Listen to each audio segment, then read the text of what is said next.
up? It's Batang Gala Motovlog. So this week I'll give you a short review. 3 things that I like and 3 things I dislike about my Dominar 400. Dito siya sa labas. Mga 10,000 kilometers ko na siyang niraride. 7 months, 8 months in. And I just want to share with you guys along those 10,000 kilometers. Ano ba yung nagustuhan ko na 3 bagay and hindi ko nagustuhan na 3 bagay patungkol dito sa Dominar ko. Yeah, andito siya sa labas, bukas na yung gate and let's go!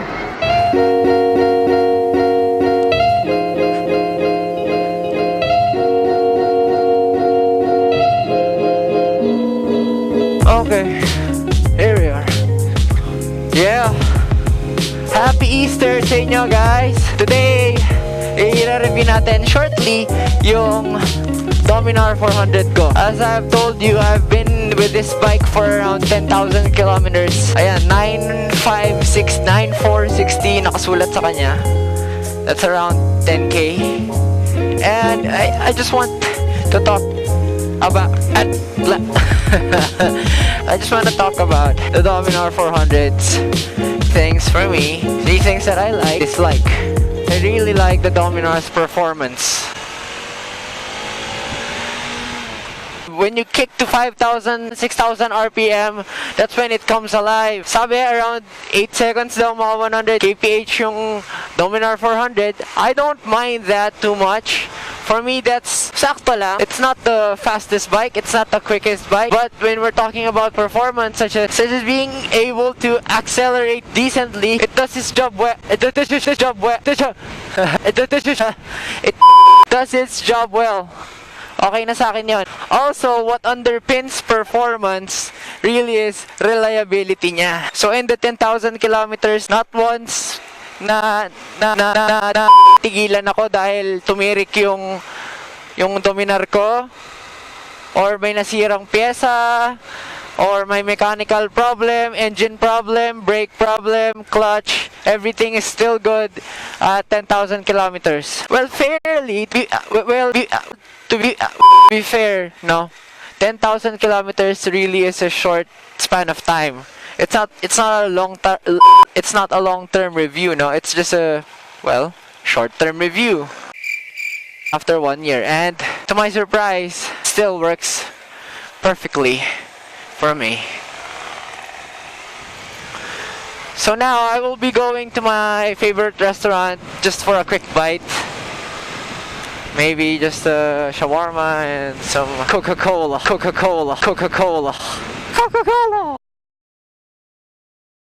Yeah, one thing more about the performance that I like is yung brakes niya. Recently, nagpalit ako ng brake pads because I was using the rear brakes too often. That was to my advantage naman. For me, the rear brakes stabilize the bike at low speeds. So I've been using the rear brakes too much. And talking about the brakes, ayan, naputput ko siya around 10,000 kilometers. So I replaced the rear brakes. Kasya dito yung NS200. The brakes, okay siya. It's not the fastest, I mean, it's not the, how do I say this? Okay siya. It's not the best brakes in the world, but it does its job well.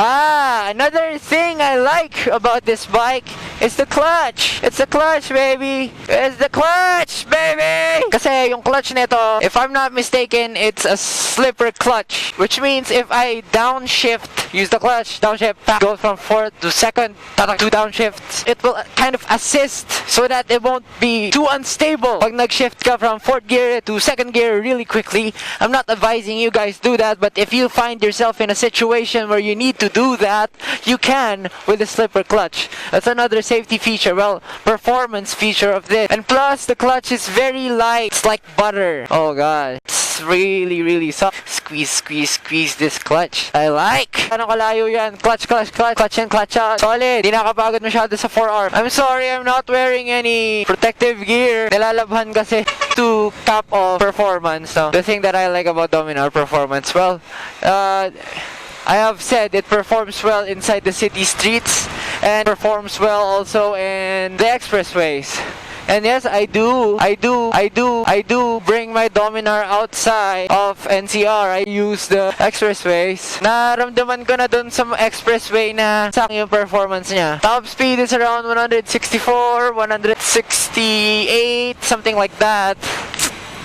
Pwede na yun, mabilis na yun. And besides, I don't want to go faster than that. This is not race bike. This is not a track bike. It's none of those things. To goodness motorcycle, matino yung mga pyesa niya. Almost everything. Expressway, check. Commute every day, check.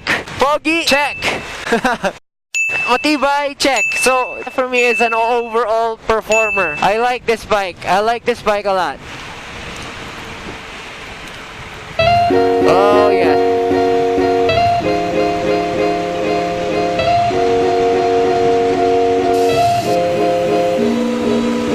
Here.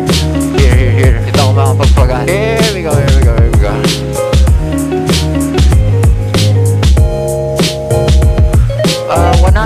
po. So number 2 thing that I like about the Dominar 400 is tipid siya sa gas. It does around 25 to 26 kilometers per liter kapag relax lang ako. And pag humahataw ako, it does about 19 to 21, which is fair. Okay na yun sa akin for a 400cc motorcycle. Pwede na yun. So if I commute every day from pupunta sa BGC every day, every single day, balikan, Monday to Friday pala, sorry, not every single day. Monday to Friday, I would spend around 100 to 150 pesos I would spend on gas every day. For me, okay na yun. Well, the thing is, one thing about fuel efficiency, ganyan, gano'ng katipid yung motor mo, it's very subjective eh. 100 pesos a day would be a big deal for someone. For another person, it might be a big deal already. Pagiging tipid ng motorsiklo is highly subjective for me. Oh, I was entering the U-turn rather too quick. So for me, that's one thing I like. Yes, that's one thing I like about the Dominar personally. Oh yes, sweet highway.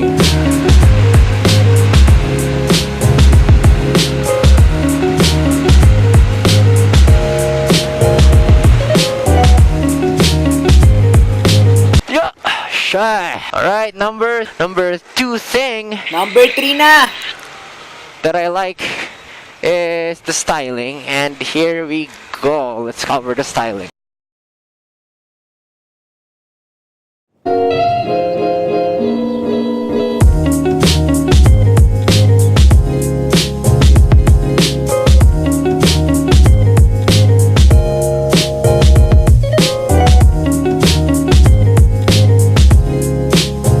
Let's go to the 3 things I don't like. Number 1 thing I dislike about this motorcycle is... God damn it. Parang hindi ko masabi kung ano hindi ko gusto dito ah. It might create, I don't know, negativity for my channel or for everyone else, but the thing I dislike about the Dominar 400 is it has been advertised expressway legal, but maybe it's LTO, but somewhere around dealer and regulators may lapse, because you told us consumers that we would be able to use this in the expressway. 400cc na mga CR, except for those who region 3, region 4, correct me if I'm wrong. We have given the requirements and stuff. Let's not give negative publicity to Kawasaki or to LTO, because they might change their minds and they might just not give us the 400cc anyway. So ayan na lang natin, let it slip. Shit like that. I need to talk about it in this vlog. I need to keep it real. Kawasaki LTO or... Yes, thank you for that. Mga taga NCR, wala pa rin. That's one thing I dislike about this bike. Yes, thank you for that. Well, I wouldn't take it personally if the 73cc lang, if the government will consider giving us a 400cc or CR. But the expressways have been lenient, and there's a lot of YouTube videos. Pinapakita nila sila sa expressway and they're just saying it's a Dominar 400, inayos na LTO and stuff like that. Nakakalusot na sila. So that's the number 1 thing I don't like about this bike. It's not 400cc. It's 373cc. I'm sorry for being so honest with it. It's not 400cc, it's 373cc. Oh, mamma mia. it instills confidence sa akin when I'm riding on it. When I'm going 120, 140 kilometers per hour, sorry for breaking the speed limit sometimes, hindi ako kinakabahan na nagbibigel siya or ang aspect na binibigyan niya ako ng confidence. I am proud to say that I own the Dominar 400. It's just as simple as that. Anong motor mo? Oh, I ride a Dominar 400 and I'm proud of it. It gives me confidence to be riding this bike. And I like it personally. And plus I know it's Bajaj, and Bajaj makes quality bikes naman, and Kawasaki is ushered in to sell this here in the Philippines. Oh god, sarado yung store na gusto ko. Man oh man. Ay. Well, sarado sila. Let's keep the vlog going. Thing I like about it, confidence. It gives me confidence to ride this bike. It's heavy, kahit mabilis, I won't hesitate going faster kasi it doesn't wiggle. It's very stable. It holds its own very well. It also kind of commands respect from fellow riders as well. Kasi dito sa Pilipinas, no, most bikes here in the Philippines are below 400cc for obvious reasons. Mas practical, mas madaling dalhin, mas magaan. And of course, imagine you could go anywhere you want. Well, almost anywhere you want. For just spending a couple thousand pesos, you could buy yourself a motorcycle and not worry about the hassles of commute. You just have to worry about the weather. As I was saying, here in the Philippines, not everyone rides 400cc and above. So it kind of sets you apart from everyone else in a positive way. Because it's a respectable bike. It's a very, very respectable bike.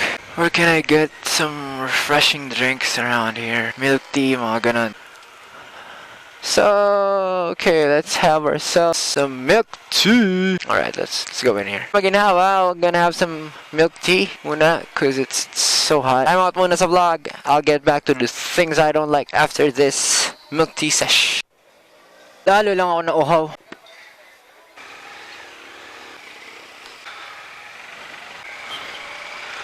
Down to my second thing that I don't like about my Dominar 400 is yung windscreen niya. Kasi yung windscreen netong Dominar 400, oh, sorry. Ay, shucks, dapat pala dito ako. Sorry po. Or one way ba to? Doon naman ata. Oh, sana hindi ako mahuli. Di ata one way to. Ay, di ata dito. Well, yung windscreen na Dominar 400, I think purely aesthetic lang. Siguro dapat kailangan palitan mo na lang siya kung gusto mo ng mas maayos na windscreen. Pero ako, I haven't come around to changing it because I'm lazy. Well, wala siyang nabablock na hangin actually. Wala talaga. So, talagang naked na naked yung dating mo. It's a minor dislike. That's another thing that I don't like about it. Now, I'm 100, I think. Yeah, 96. Wala. Kakainin mo talaga yung hangin. Your body will take the beating from the wind.